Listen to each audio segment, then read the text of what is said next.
for that. My team, what can I say? Down for whatever, right? We're in Savannah. We're getting ready to come back. Jesus texts me saying, we're going on another trip. Tell everybody they're going. Like, everyone wants to go back. We've been gone for about a week, 2 weeks. I tell them, all right, guys, Jesus booked us for another week.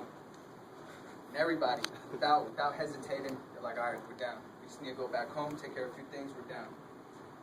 Chip, you were there with us. You're not on the team, but you were there in the trenches with us, working the store late.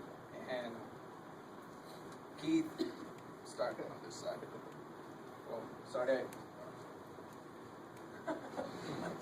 Since your training, I told you, you're going to be the best at this. You're going to be better than me. You're going to be better than everybody else. I've been here to help you grow. I'm here for you. You know, you're my sister. And I know that you got my back for that. And you know I got yours. Keith, so many memories. Keith has been the real quiet type, just like me when I came into the business. And you know, I knew this was going to be a good fit for Keith because I knew the type of environment this was. I knew the type of person Keith is. And I was just waiting for that moment to click for Keith where he could just feel comfortable with everyone and all y'all could see what I see, which is this fun, lovable guy. And I'm happy to see you grow, bro. And I'm here to help you get to the next step. We're going to get there, bro. Jenna. So, probably I'd say for about maybe the past 2 months, we've started developing that relationship. And, you know, we have a saying in the office. The saying is, if you're on time, you're late. If you're early, you're on time. I literally get here about anywhere between 45 minutes to half an hour before team sheet, just so I could sit in the office with Jenna, pick her brain, just talk. And it's not even just me learning from her, but she's actually learned from me. And you know, you really do have a genuine student mentality that I do admire, and I'm happy that you've given me your knowledge and you're coaching me and just helping me get to the next step as far as leadership, personal, everything that comes with the business, and I appreciate you for that. Jen, I always knew you were a teacher. Me and Jen at the start of my entry level training, it was with Jen. Day 1 through day 4, and she was real. I mean, y'all know. So I was a little intimidated by her. Like, who's this girl just all out there, just real straight, real teacher like? But that was pretty much my encounter with Jen at first. It was through training, and then after that, we really didn't talk much. And then it wasn't until, you know, once I started getting into team sheet and started to try to get to that next level, that me and Jen started developing that relationship. Started helping me, coaching me, tell me what it is, the things that I needed to do, you know, to get to that next point, whether it was with the schedule, whether it was, you know, setting up food breakfast with my guys, making sure that we have our goals all planned out. And I appreciate that, Jen.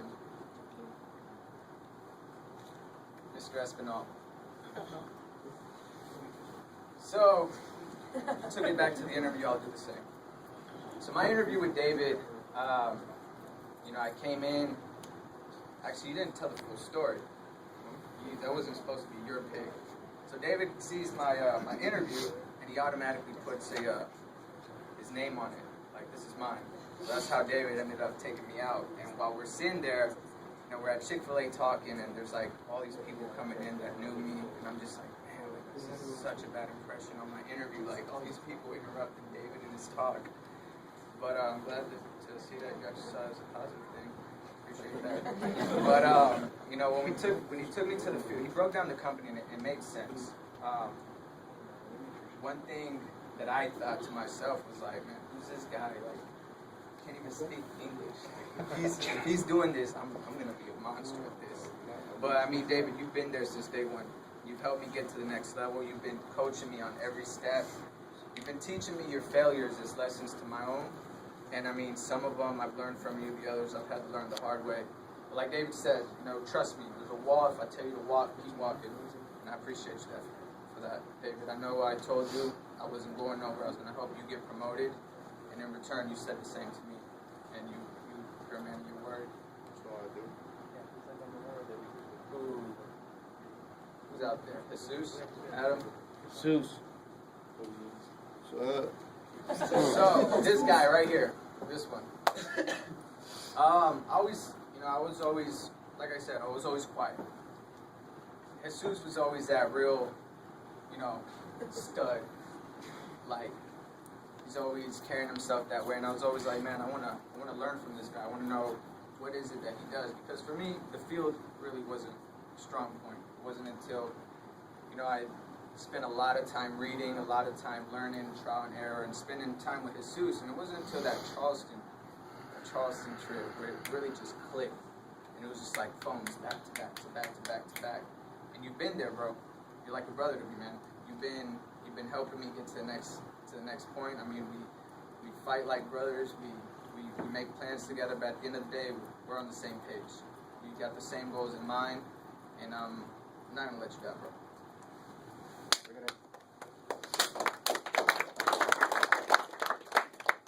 Now, Adam, it's a different story. Sorry, my bad.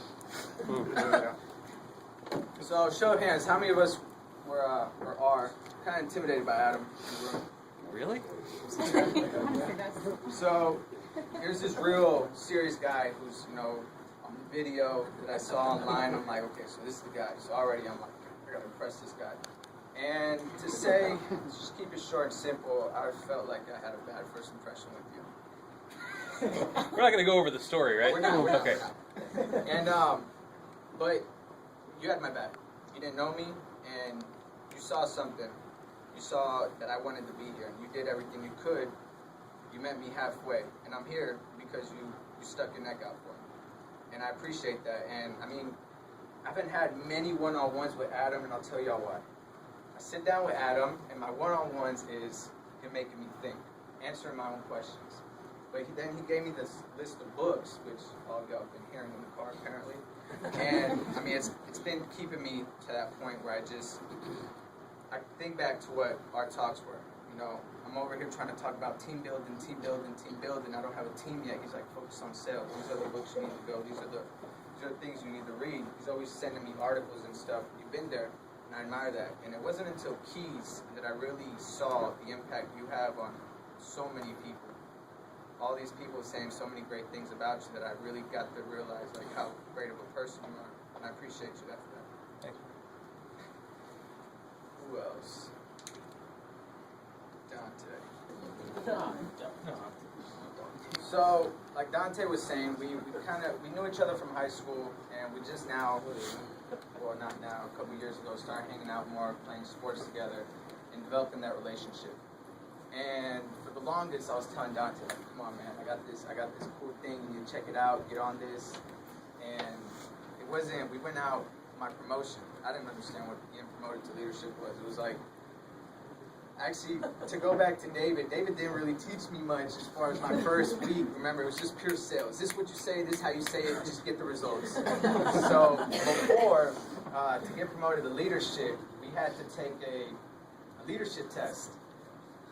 I knew nothing about it. David didn't teach me anything about it. I failed that test so bad. If you gave me a curve, I still failed. But so that promotion, I mean, I didn't know what I was getting myself into. We all went out. I was excited, and then you took the opportunity.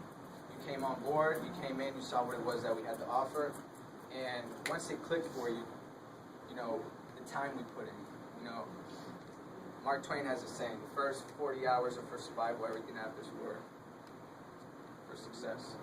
And the hours that we put in outside the business, we put in at least anywhere between 80 to 100 hours just going through things, making sure everything's right. What is it that we need to do?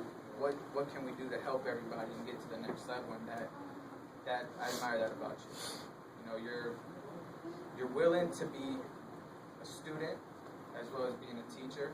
And that's why, you have all these great guys following you that believe in you. And I know that I'm going to help you reach to the next level. Mr. Childs. Dad's a funny guy. If y'all don't know him, get to know this guy. He does stand up.